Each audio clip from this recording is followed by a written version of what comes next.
Welcome back to What Are Tea Noobs. This is the Object Treble 7 version 2. It's a tier 9 Soviet premium heavy. It's located on the north spawn of Lakeville, and this one is under the command of Mike 1963-1.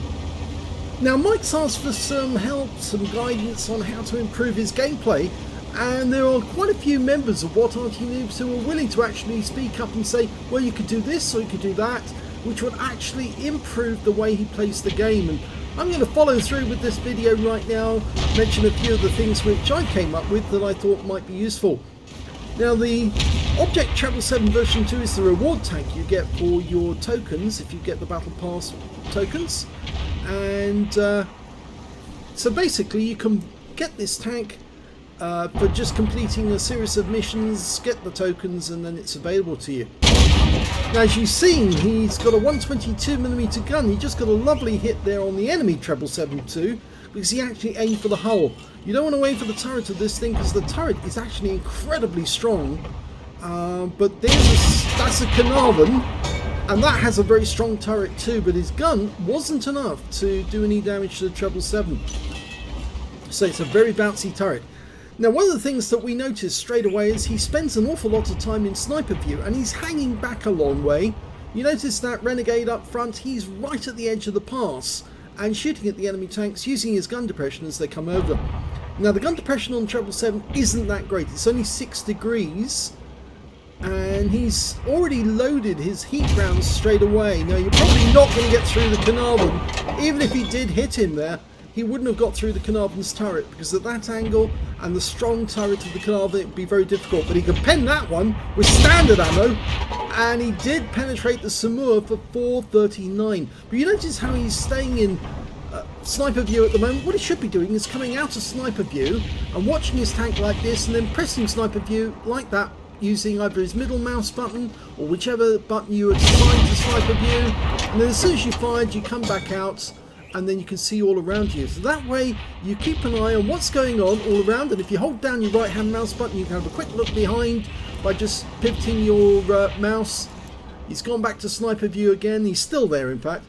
He didn't come out of it, and he's acting mostly like a sniper. This is a heavy tank, and you see that T-44. Now, he hasn't a hope in penetrating Mike, so he's actually in a good position there to actually deal a lot of damage to the T-44, and he can do it with standard ammo. You see that T-44 keeps coming up. He's a bit of a noob, we know that, and unfortunately that shell didn't hit the target.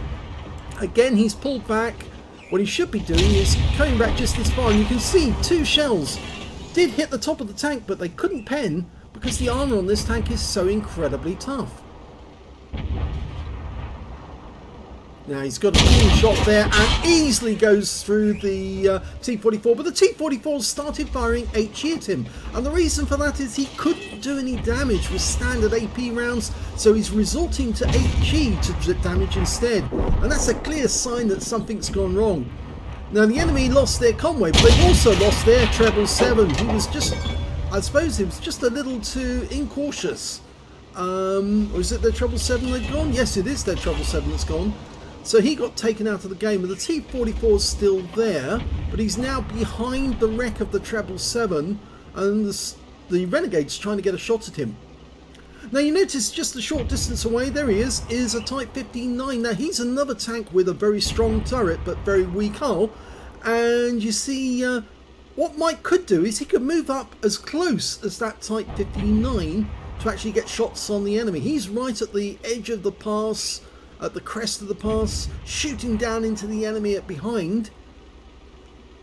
Type 59's got a good gun as well, so he could do a lot of damage. And notice the Renegade's using his gun depression to poke over the edge of the pass, shoot at the enemy tanks, and he's getting serious damage. And they just killed the Samur. In fact, it was the T-34-3 on their team, another tank with very poor gun depression. And you notice how he went up on that rise. That was because he was still in sniper mode when he should have come out of it. You stay out of sniper mode until you absolutely need to shoot. Then you click your middle mouse button or your shift key, whichever key is mapped to the sniper mode. And at that point, you can go into sniper view and start aiming at the enemy to get a shot.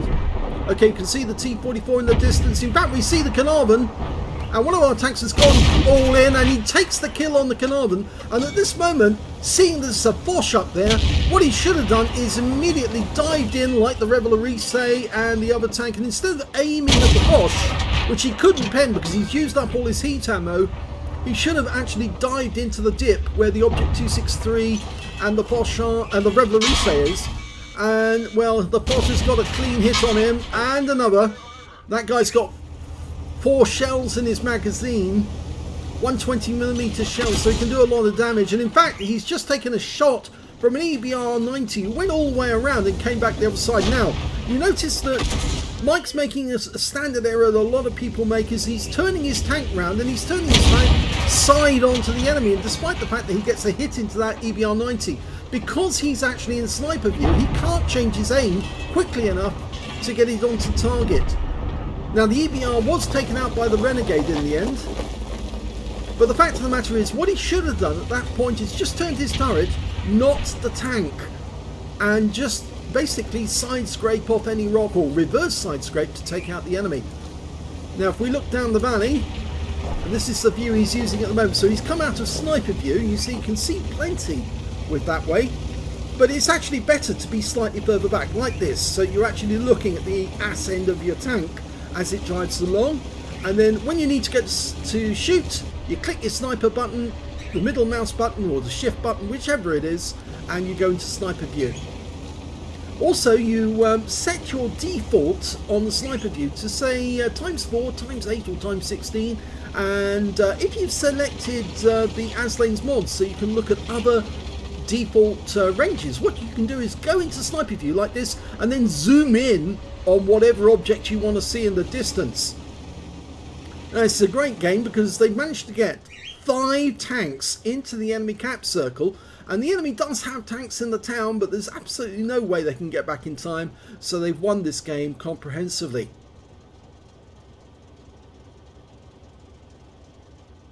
And it's a victory. We'll briefly go over the end of battle results to that Lakeville game, and you can see that Mike did rather well actually. He got a 3rd class tanker and a fire for effect, which is good, so at least he did more damage than the hit points of his own vehicle.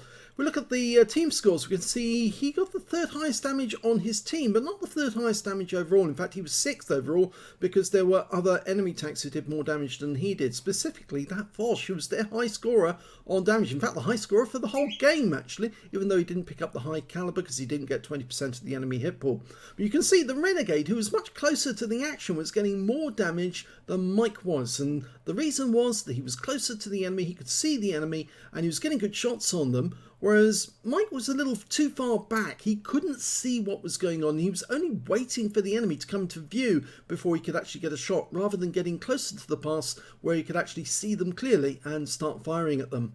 And of course let them bounce their rounds off his turret roof, because of course that's what they would have been doing, because they wouldn't have been able to pen him, or at least not easily anyway, and they certainly would have been firing HE at him instead of AP rounds if they couldn't penetrate. So there's the first game on details. Let's have a look at, well, just have a quick look there. 12 shots fired, 7 direct hits, 5 penetrations. He did get some shots in, but they didn't hit target, or he did hit the Foch with one of his rounds, one of his first rounds. Unfortunately, didn't pen because he didn't have enough pen on the standard AP to get through the armor on the Foch. He didn't accurately hit the weak spot, which of course the observation device on top. And if he'd actually had the heat rounds, I think he might have been able to get a round through, but as it is, then the Foch got 2 rounds back into him later on. Fair amount of damage though, and unfortunately he did, because of resupply of ammunition, he did use a lot of heat rounds without getting effect. He actually made a loss overall for the game, but he did pick up some XP from it, so it's not a total loss altogether. Let's have a look at the second battle, which of course this time round is by one of the experts.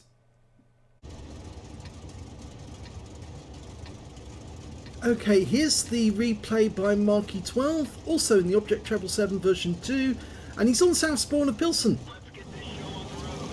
It looks like he hasn't loaded in straight away because the gun's dropped, but yep, he's back in now. Okay. Now, as I said, this is a 122mm gun, which is capable of doing 440 alpha, penetrating 254mm with standard AP, and with the heat rounds, he can go up to 340mm. Now the thing is, with that sort of penetration, he could easily have penetrated the T-44 with standard ammo on Lakeville, no problem whatsoever, or rather Mike could have. So it's better to actually stay with standard ammo until you can't penetrate the enemy, and then you switch to heat. That's the only time you need to, when you know that you cannot penetrate the target, because it's just too tough to do so. I mean, that IS-7 showing up ahead, now he can easily get pens on that guy if he puts the shells in the right spot. Doesn't need to switch to the premium ammo right away. But if Marky needs to use premium ammo, he will. He's got 10 rounds of it as well if he needs to. So he's gone to sniper mode straight away after the point where he's moved up to position. So he doesn't switch to, he comes out of sniper view to have a good round. So he's not tunnel visioned, just in case somebody came around the corner and he wasn't aware. And first target, yes, he gets a pen on the E75TS 447, which is a high roll. Notice how he came out of sniper view after he did it. No need to be in sniper view whilst you're pulling back. So it really does help if you map the sniper view to a key that you can easily press, maybe a mouse key. The middle mouse button is usually the best one because it's right next door to the fire button. E75, oh, unfortunately the AE phase 1 was much quicker than Marky was there, and he got the kill instead. But it just goes to show, you see, he came out of sniper view, he's coming out of sniper view again because he doesn't need to be in, he's blocked a shot from the Object 430U, you can see how that hit his front plate actually, that shot, bounced off. But he's still using standard ammunition because he hasn't need to touch his heat ammo just yet. Now it looks like the AE phase 1 that's right next door to him is having difficulty trying to get in focus. And he gets one through the front plate of the AE phase 1, and because he's now out of sniper view, he saw the T10 come around the corner. Now if he stayed in sniper view, that T10 wouldn't have been in his field of view, so he would have been vulnerable. And he couldn't get through the frontal armour with the AP round there, mainly because it actually hit the front plate at the wrong angle. So the AE phase 1 saying he's going to try and help him whilst he tries to get shots on the T10. Now the T10's got a slightly different armour arrangement to the IS-3. It's more of the armour at the front, I believe, if I remember correctly, and less of it at the rear, so it's like a heavy medium, or a medium heavy. There's the enemy phase 1 again. He does a quick look. He's in sniper view, but he has to quick checking to one side because he can't afford to let that T10 put a round into him. And I think the AE phase 1's looking at the T10. There's the AE phase 1. Now he's got a vulnerable lower plate. So if you can hit the hull, don't bother about the turret because that's bouncy. Hit the hull at the front. The front plate is penetrable. Here he comes. Oh, that was tempting. The Object 430U went straight through the field of that view, and he's trying to move that wreck so it suits him. But the AE phase 1's trying to tempt him to shoot, but he's not falling for it until he gets a clear shot. Yeah, he's not falling for it in the slightest, and the AE phase 1's covering us against the our own AE phase 1's covering us against the T10. You see, keeps trying to tempt him. There's given a shot. The 430U poked his head round the corner and made it easy for Marky to realign his aim and take that shot instead of going for the AE phase 1. The AE phase 1 himself came round the corner fully after we shot to see if he could get a shot, but he's now made himself vulnerable and he takes a round, but it's a low roll. So you notice he's come out of sniper view so he can have a quick look round. The IS-3A has made a bit of a boo-boo by going too far forward. Another nice shot into that weak lower plate on the AE phase 1. The IS-3 is taken out. Unfortunately, he got double tapped as well. The Scorpion over there in the corner and the T10 were both having a go. Marky puts a round into the Scorpion G. Standard AP. He'll easily go through that gun shield. It's very weak. And unfortunately, we lost the AE phase 1. It was the T10 who got him in the end. And, oh, now the Object 430U's rather cheekily come across. And he's gone out of the game because he got taken out by the E100. And he did a thank you for that one. because he did save his butt. The E100 is behind us. Okay, Scorpion G on that corner. Who's going to be the first to poke around the corner? And the T10 goes down. He's taken out by the Leopard prototype, who happened to sneak up on that corner on the other side round. Now we're trying to help the E100. We're asking him to fall back, but he didn't need to because he had the IS-7 by the short and curlies. He was actually face grappling with him and about to wipe him out with his main gun. Okay, they've got the initiative now. They've got more kills than the enemy, and they've taken out most of their heavy tanks. There's only one enemy heavy tank left. It's the AMX M449 Liberté. And we just saw the Conway. Oh, we hit him in the tracks. Again, he's using standard ammo. He still hasn't touched any of his heat rounds. Unfortunately, we lost the chance to put a shot into the Conway there. But around the corner, we can see a couple of enemy tanks. And he takes out the Scorpion with one shot. The Conway's still grappling with the Leopard prototype. If the Leopard goes down, Marky will be there to finish him off. Can he get a shot? Easily, and takes down the Conway. Unfortunately, we lost the Leopard prototype.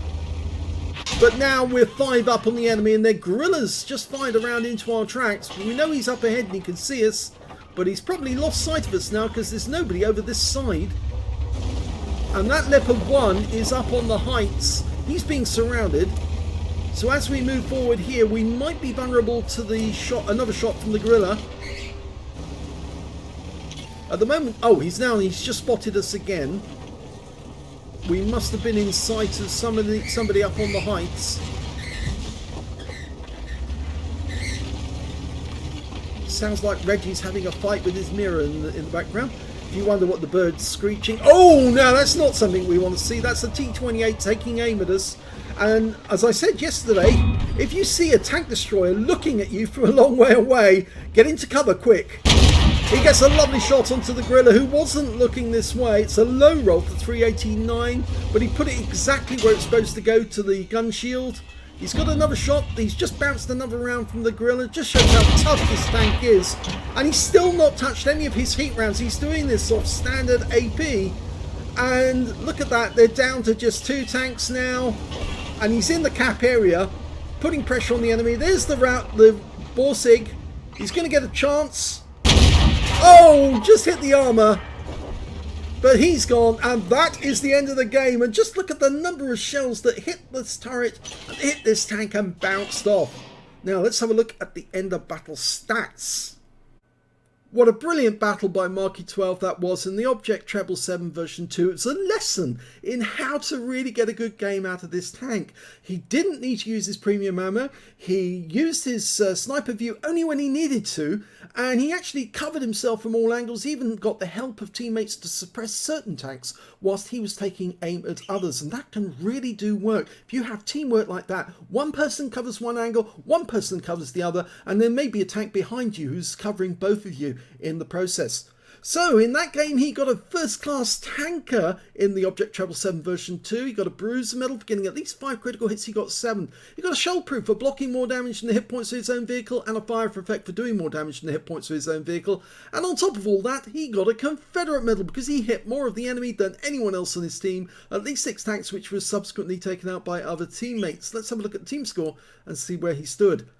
He actually got the highest damage no, he didn't get the highest damage. Sorry, I pressed the button now. It was the E100 who did the most damage, actually. And he had to thank the E100 because that guy actually did cover his rear when the enemy looked like they were about to overwhelm him when they came up to that corner, the Object 430.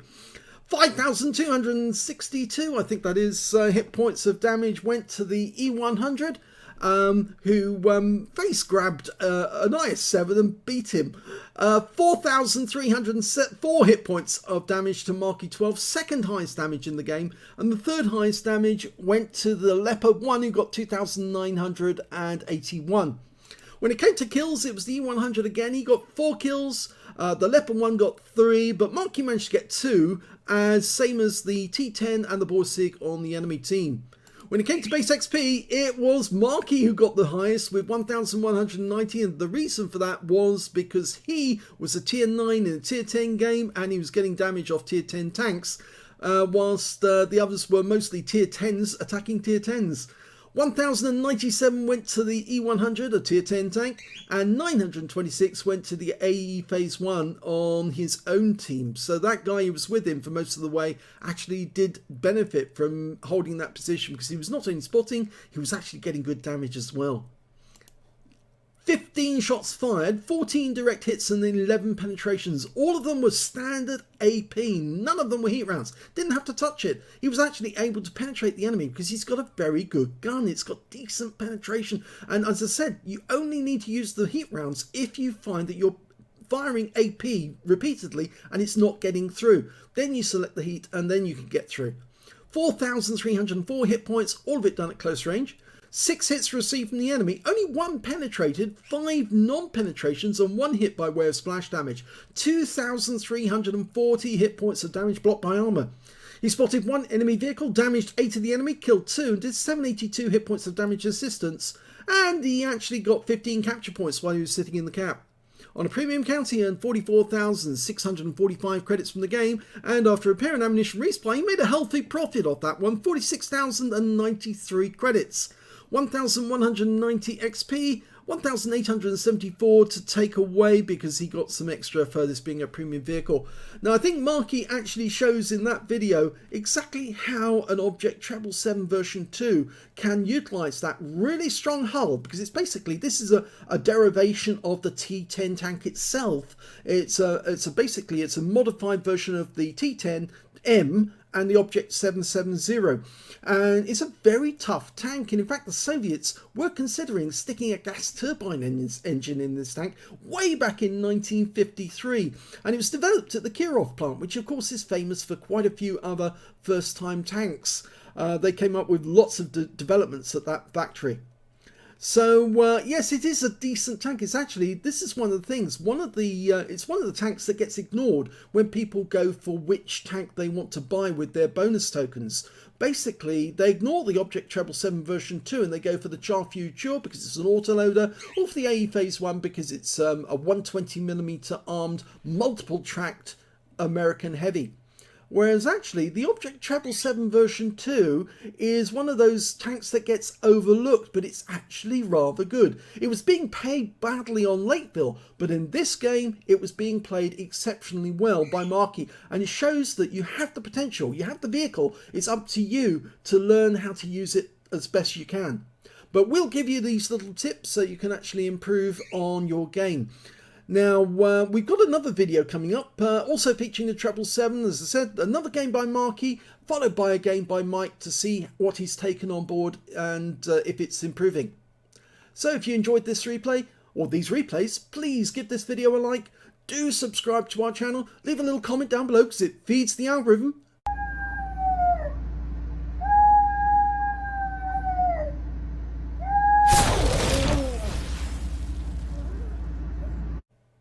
And thank you for watching.